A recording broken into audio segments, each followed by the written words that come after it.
4,7 juta data aparatur sipil negara atau ASN telah bocor. Menyusul kabar tersebut, Badan Kepegawaian Negara atau BKN mengimbau agar ASN dapat segera mengganti passwordnya agar menghindari penyalahgunaan data. Tapi apa sih yang sebenarnya terjadi? Yuk kita bahas lebih dalam.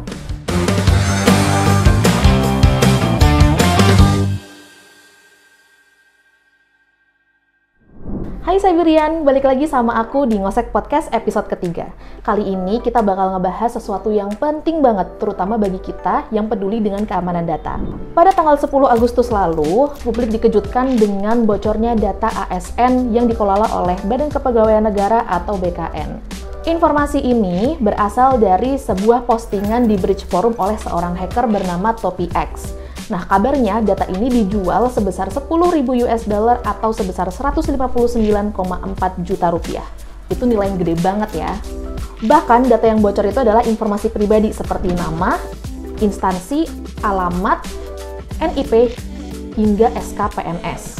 Menyusul kabar tersebut, BKN bersama BSSN dan Kominfo bekerja sama untuk menginvestigasi bahwa kebocoran data ini tidak akan berdampak pada layanan manajemen ASN. Tentunya berita buruk ini menjadi ancaman yang serius bagi ribuan bahkan jutaan ASN di Indonesia. Bocornya data ini tidak hanya merugikan individu saja, tapi juga bisa dimanfaatkan oleh pihak yang tidak bertanggung jawab.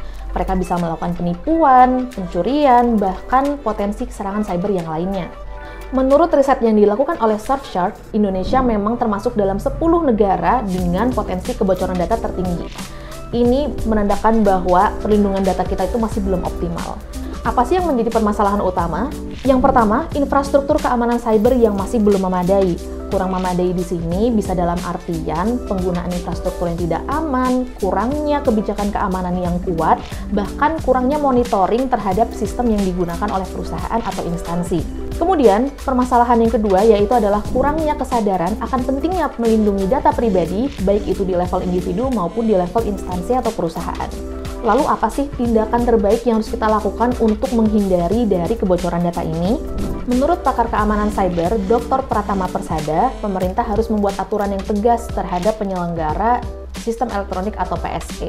Jadi ada hukuman tersendiri bagi PSE yang tidak menjaga datanya dengan baik. Selain itu, beliau juga mengungkapkan bahwa ini saatnya bagi pemerintah, baik itu pusat maupun daerah, untuk wajib melakukan asesmen pada setiap sistem teknologi informasi secara menyeluruh. Tetapi perlu diingat kembali bahwa ini tidak hanya berlaku untuk pemerintah saja, tapi juga untuk perusahaan-perusahaan di Indonesia. Nah, salah satu strategi yang paling efektif yaitu dengan melakukan penetration testing atau pentest. Nah, gunanya pentest di sini adalah untuk mengidentifikasi celah keamanan yang mungkin ada di sistem IT perusahaan, seperti aplikasi mobile, website, dan infrastruktur lainnya. Pentest ini memiliki keunikan tersendiri nih, yaitu kita bisa melihat kelemahan dari sudut pandang penyerang melalui simulasi penyerangan seperti aslinya. Tapi tenang saja, ini tidak akan mempengaruhi data sensitif apapun karena ketatnya kredibilitas dari tim ahli atau pentester sebagai tim penguji sistem. Dengan melakukan pentest secara rutin, perusahaan juga dapat mengurangi resiko kebocoran data yang dapat berdampak pada reputasi dan operasional bisnis. Lalu, pentest yang aman itu seperti apa sih? Anda bisa membentuk tim keamanan cyber di perusahaan Anda atau bisa menggunakan layanan pihak ketiga untuk keamanan yang maksimal.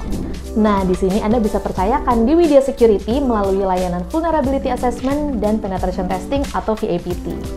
Widya Security memahami bahwa penetration testing wajib menyesuaikan jenis industri, ukuran bisnis, dan juga kebutuhan spesifik perusahaan. Jadi, percayakan semuanya ke Widya Security untuk keamanan data perusahaan yang lebih maksimal. Untuk tahu lebih lengkap mengenai jasa pentest Widya Security, Anda dapat kunjungi website kami di www.widyasecurity.com. Oke, jadi kesimpulannya, kita semua harus sadar bahwa data adalah aset yang sangat berharga.